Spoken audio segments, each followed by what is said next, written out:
오늘은 12월 첫 번째 주일이며 강림절 두 번째 주일입니다.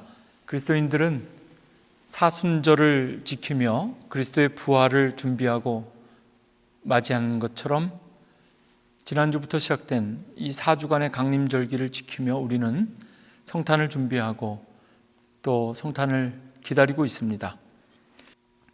신약 성경 첫 번째 책인 마태복음은 예수께서 헤롯 왕 때에 유대 땅 베들레헴에서 태어났다 이렇게 기록하고 있고, 그때 동방의 박사들이 하늘의 별을 따라서 예수님의 탄생하신 곳을 찾아와서 경배하게 됩니다. 헤롯 왕이 이 소식, 아기 예수께서 탄생하셨다는 소문을 듣고 대제사장과 백성들의 서기관들에게 묻습니다. 그리스도가 어디에서 나겠느냐? 12월 소망의 달을 맞이해서 한 달 동안 제가 설교할 큰 주제가 바로 이것입니다. 그리스도가 어디서 나겠느냐? 메리 크리스마스 해피 뉴 이어. 이제 수없이 우리가 하게 되고 듣게 될 말입니다. 분명하게 기억해야 될 것은 메리 크리스마스가 먼저입니다. 예수 그리스도가 우리 삶의 산 소망임을 확실하게 믿고 고백하고 메리 크리스마스, 그리고 나서 해피 뉴 이어, 새로운 2021년을 행복하게 맞이하는 저와 여러분들 되시기를 주님의 이름으로 축원합니다. 오늘 우리에게 주신 하나님의 말씀은 마태복음 1장 1절부터 17절입니다. 이미 읽으셨지만 아무리 읽어도 스토리는 없어 보이고 사람들 이름밖에 없습니다. 족보이기 때문에 그렇습니다. 혼자 읽고 혼자 은혜 받기가 쉽지 않은 본문 말씀이 바로 오늘 하나님께서 우리에게 주신 마태복음 1장 1절부터 17절까지입니다. 제가 전도사 시절에 사역하던 교회에서 성경 암송 예배를 드린 적이 있는데요. 성도들이 성경 속에서 본인이 가장 좋아하고 또 암송하고 싶은 것 자유롭게 선택해서 암송하는 예배입니다. 다들 시편이나 로마서와 같은 주옥 같은 본문들을 선택해서 암송했는데요. 그런데 한 남자 권사님이, 지금도 기억하는데, 한 남자 권사님이 마태복음 1장을 암송하는 겁니다. 25절까지 있는 장인데 2절부터 16절까지는 누가 누굴 낳고 누가 누굴 낳고 이렇게 계속 이어지는 이 마태복음 1장을 암송하셨습니다. 왜 마태복음 1장을 암송하실까 이렇게 생각했는데요. 그런데 그날 저뿐만이 아니라 그 성경 암송 예배에 참석했던 모든 성도들이 가장 큰 은혜를 받은 암송이 바로 마태복음 1장이었습니다. 마태복음 1장에 기록된 족보의 내용과 사람들 다 알고 이해해서 은혜를 받은 것이 아닙니다. 믿으실지 모르지만 그 남자 권사님이 마태복음 1장 암송하는 동안에 눈물 흘리는 분도 있었습니다. 이해하고 흘리는 눈물 아닙니다. 살아계신 하나님, 그 말씀 통해서 성령의 은혜, 성령께서 주시는 눈물이었다라고 믿습니다.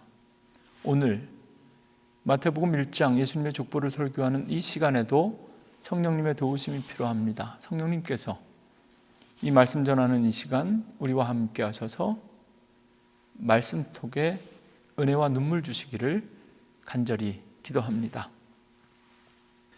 신약 성경에는 4가지 복음서가 있습니다. 그것을 우리는 사복음서라고 부릅니다. 마태, 마가, 누가, 요한인데요. 4가지 관점에서 입체적으로 예수님의 삶과 예수님께서 전하신 복음을 입체적으로 증거하고 있는 겁니다. 특별히 사복음서 가운데 예수님의 탄생과 족보를 소개하고 있는 복음서는 마태복음과 누가복음 2개 복음서입니다. 마태복음은 예수 그리스도의 족보로 시작합니다. 특별히 1장에 예수님의 탄생뿐만 아니라 예수님의 족보뿐만 아니라 예수님의 탄생을 다 기록하고 있는데요. 23절에 보면 보라 처녀가 잉태하여 아들을 낳을 것이요 그의 이름은 임마누엘이라 하리라 하셨으니 이를 번역한즉 하나님이 우리와 함께 계시다 함이니라.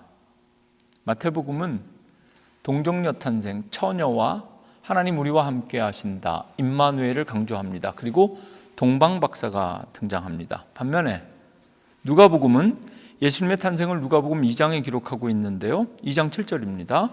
첫 아들을 낳아 강보에 싸서 구유에 뉘었으니 이는 여관에 있을 곳이 없음이러라. 누가복음에서는 강보에 쌓여 구유에 누인 예수님, 그 아기 예수님을 강조하고 목자들이 등장합니다.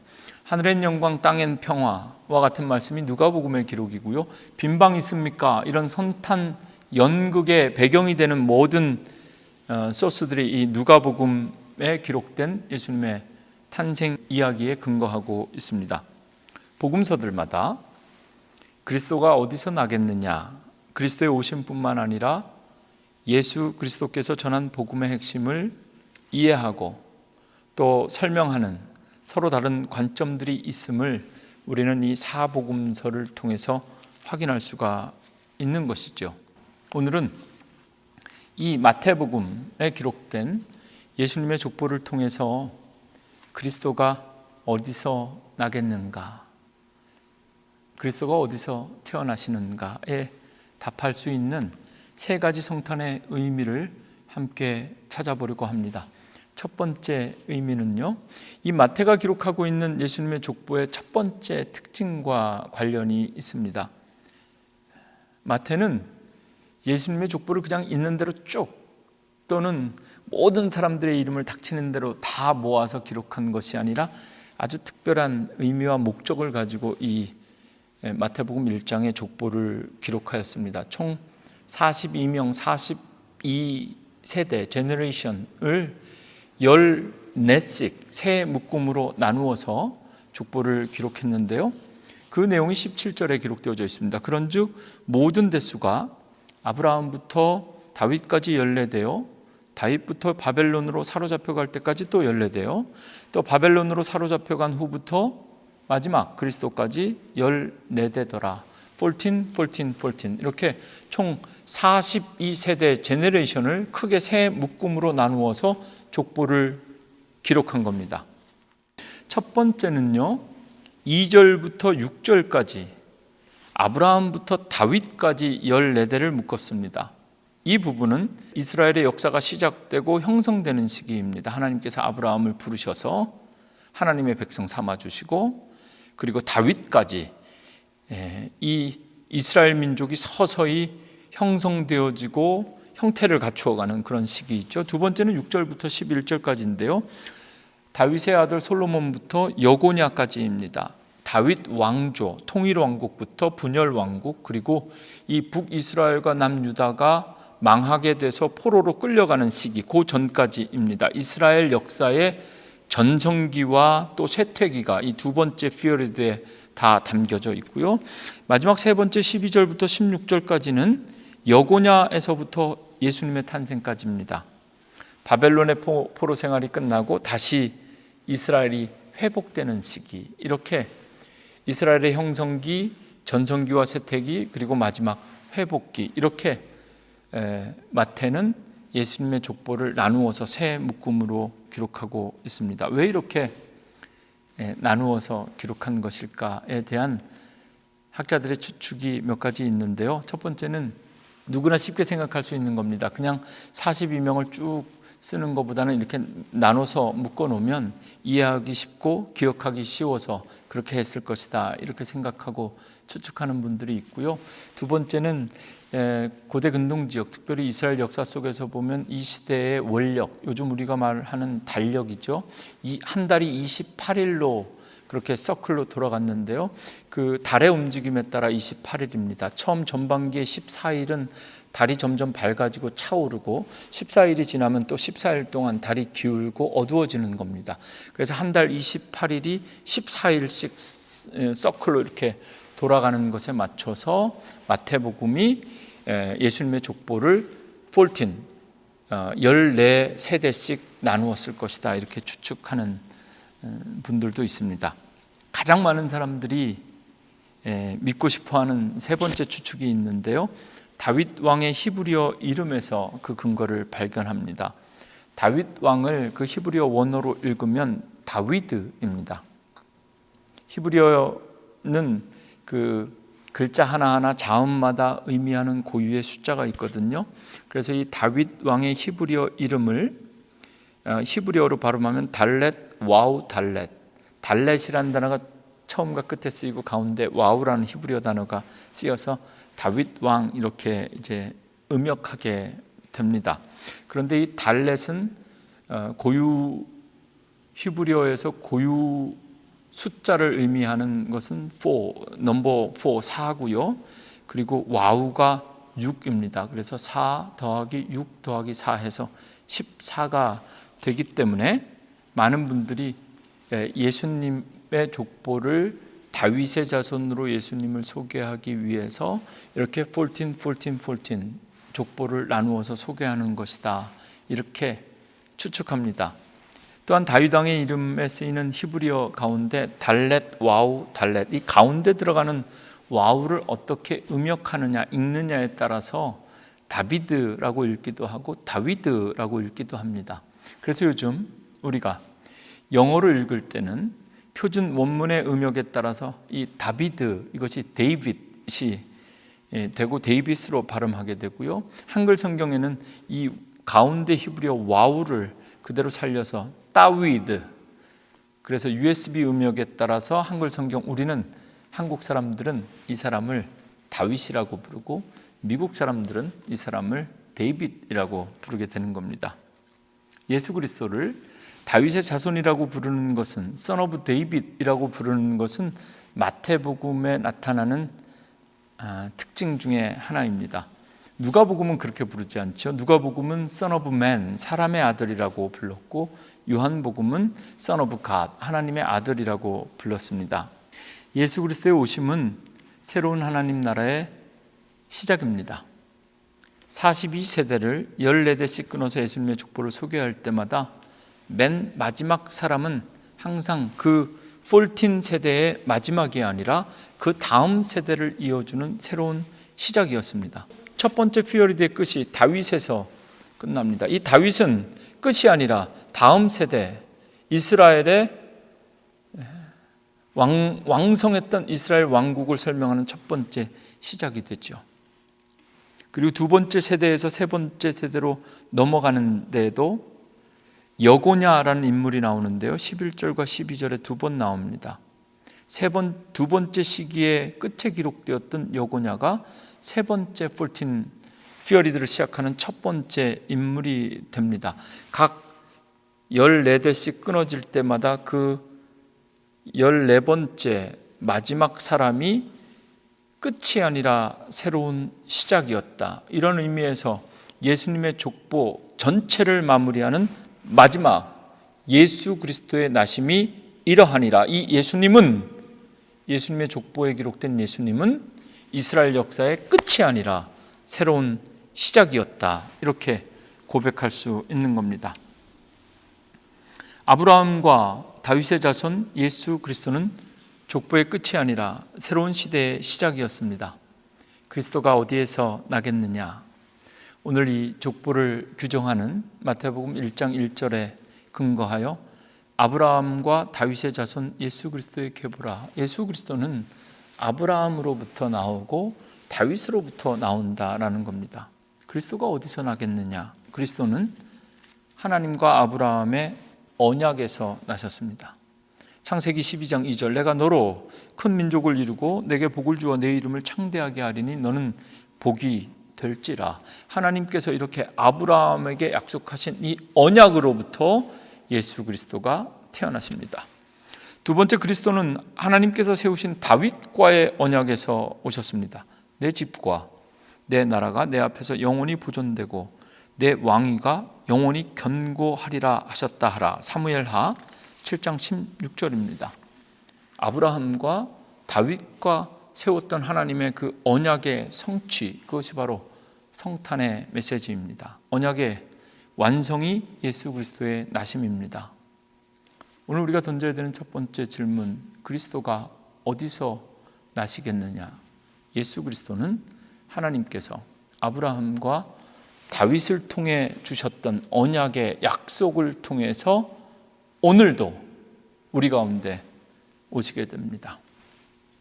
예수를 그리스도로 그리고 구주로 영접하는 자들은 누구든지 아브라함과 다윗의 자손이 되는 복을 누리게 됩니다. 하나님의 약속, 하나님의 언약, 하나님의 말씀은 반드시 이루어진다. 이것이 성탄을 기다리고 준비하는 우리에게 반드시 필요한 믿음입니다. 이번 성탄절 그 어느 때보다, 그 어느 해보다 힘들었던 우리에게, 코로나로 힘들어하는 그리고 온 세계를 향해 온전한 기쁨과 또 평화로 오실 우리 주님을 우리가 다 함께 기대하면 좋겠습니다. 이제 두 번째, 마태가 기록한 예수님의 족보의 두 번째 특징을 함께 살펴보려고 하는데요. 총 42세대 42명의 명단에 들어가 있지는 않지만 그 사이사이를 채우는 틈과 간격에서 이 족보의 두 번째 특징을 발견할 수 있습니다. 여인들에 대한 기록입니다. 여자 이름은 원래 족보에 기록하지 않습니다. 그런데 마태는 여인들을 기록합니다. 여기에 의도가 있다는 것이죠. 아브라함 때부터 예수께서 태어나시기 전까지 수많은 여인들이 있었습니다. 예를 들면 아브라함의 아내 사라, 이삭의 아내 리브가, 야곱의 아내 라헬과 같은 여인들이 있었는데 마태복음 기자는 사라, 리브가, 라헬 이런 여인들 이름 기록하지 않습니다. 그 대신 다말, 라합, 룻, 밧세바, 마리아까지 총 5명의 여인들이 족보에 등장하는데 마리아만 빼고 나머지 4명은 다 이방인들입니다. 어떻게 보면 여자들은 족보에 기록할 필요도 없고 또 기록된다 할지라도 골라서 빼버려야 될 것 같은 사람들을 마태는 예수님의 족보에 거꾸로 꼭 집어서 포함시키고 있습니다. 여기에 의도가 있습니다. 3절부터 보면 유다가 베레스와 세라를 낳았다 이렇게 기록하면 될 것을 굳이 마태는 유다가 다말에게서 자식을 낳았다, 그들이 베레스와 세라다 이렇게 기록하는 겁니다. 다말에게서, 다말은 유다의 며느리였는데요, 남편이 죽자 자식을 얻기 위해 창녀로 변장하여 시아버지인 유다와 동참했던 여인입니다. 이런 여인을 꼭 족보에 소개하는 이유가 무엇일까? 5절 말씀, 살몬은 보아스를 낳았다 이렇게 단순하게 기록하면 될 것을 굳이 살몬은 라합에게서 보아스를 낳았다 이렇게 기록하고 있습니다. 라합은 이스라엘 백성들의 그 정탐꾼을 몰래 숨겨둔 여인이었지만 원래 그녀는 여리고성에 있었던 창녀 출신입니다. 이어지는 보아스도 마찬가지입니다. 그냥 보아스가 오벳을 낳았다고 기록하면 될 것을 마태복음 기자는 굳이 보아스가 룻에게서 오벳을 낳았다 이렇게 기록하고 있습니다. 6절에 가면 더 지나치게 구체적입니다. 다윗이 솔로몬을 낳았다 이렇게 기록하면 될 것을 다윗이 우리아의 아내에게서 솔로몬을 낳았다 이렇게 기록하고 있습니다. 우리아의 아내는 밧세바입니다. 그러면 다윗이 밧세바를 통해서 솔로몬을 낳았다 이렇게 기록하면 될 것을 밧세바라는 이름 대신 우리아의 아내라고 기록하고 있습니다. 마치 실명을 감추면서 밧세바의 인권을 존중하는 것 같지만 그것이 아니라 오히려 거꾸로 솔로몬의 출신이 어떻게 되는지를 더 치열하고 정확하게 있는 그대로 마태복음은 족보에 기록하고 있는 겁니다. 밧세바의 이름을 가려 그녀의 신분을 보여주는 것이 아니라 거꾸로 다윗과 밧세바 사이에 무슨 일이 있었는지를 짧은 표현이지만 이 족보를 통해서 우리아의 아내, 우리아가 누구였는가? 그리스도가 어디서 나겠는가? 예수 그리스도는 죄인들을 위하여 이 땅에 오신 것뿐만 아니라 죄인들을 통해서 이 땅에 오셨습니다. 이것은 누가복음이 기록하고 있는 마국간의 말구유보다 더 구체적이고 놀라운 기록이고 믿음입니다. 우리에게 성탄이 필요한 이유도 이것입니다. 죄로부터 해방되는 것. 예수님은 유대인과 이방인으로 나뉘는 이 혈통의 한계를 뛰어넘으셨습니다. 그리고 남녀의 차별도 뛰어넘으셨고 신분적 한계도 뛰어넘으셨습니다. 창녀들과 가난한 자들, 세상에서 가장 악한 자들과 버려진 자들을 통해서 오셨다. 족보를 통해서 우리가 두 번째 얻을 수 있는 답, 그리스도가 어디에서 나오겠느냐?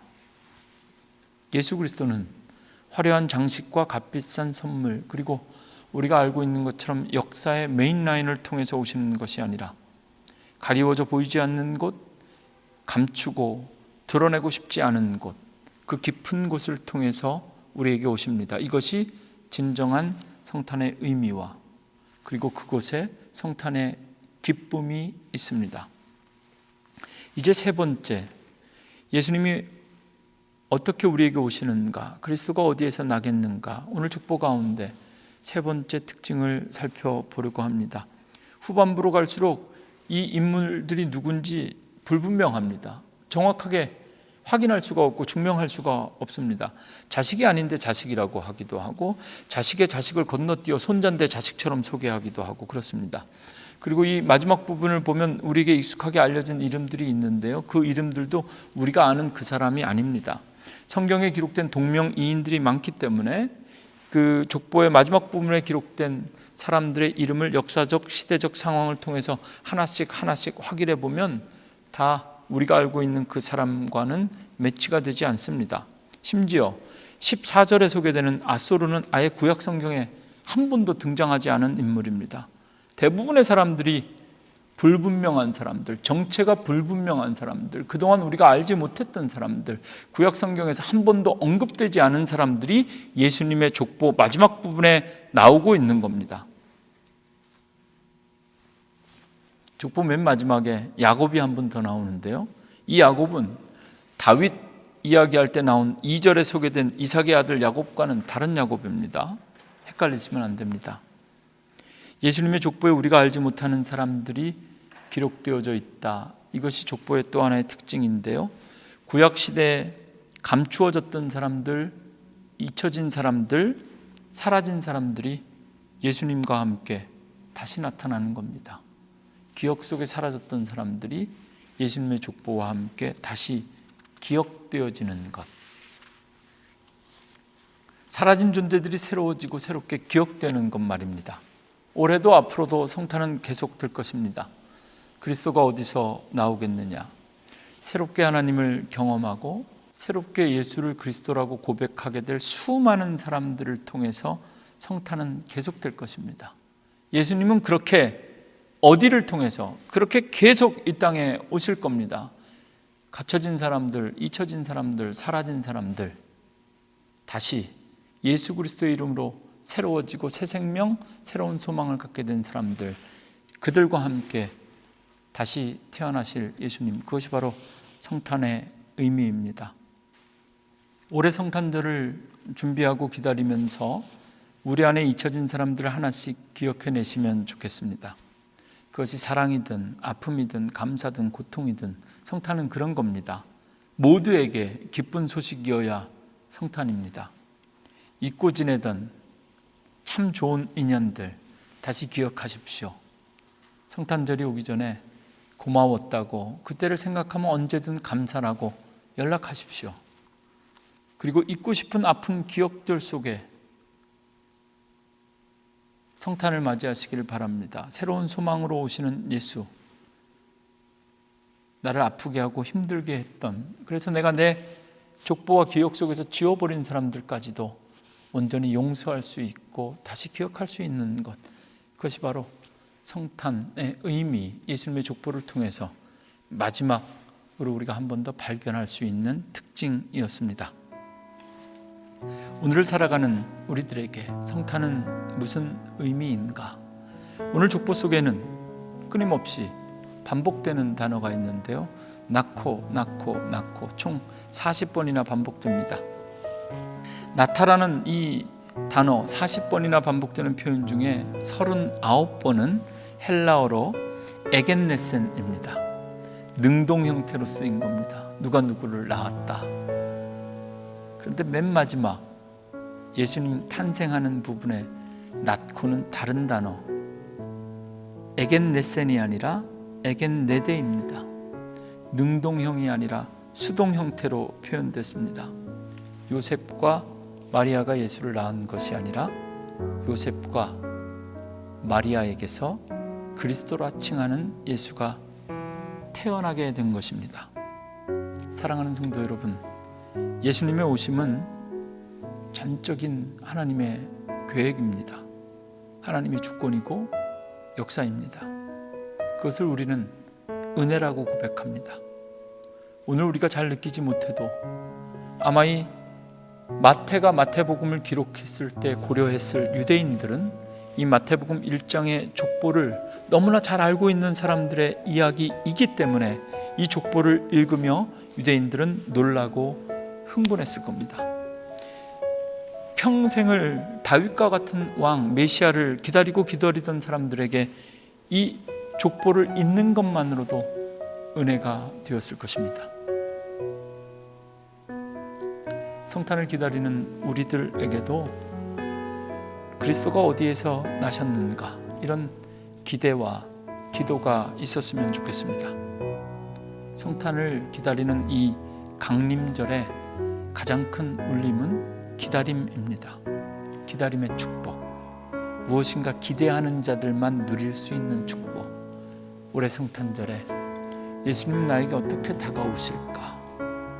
이 힘들고 어려운 이 시대와 세계 속에 예수님은 어떻게 나실까? 기대하는 자들에게, 그리고 기다리고 기도하는 자들에게 하나님께서 주시는 새로운 소망, 새로운 기쁨 함께 누리시기를 주님의 이름으로 축원합니다.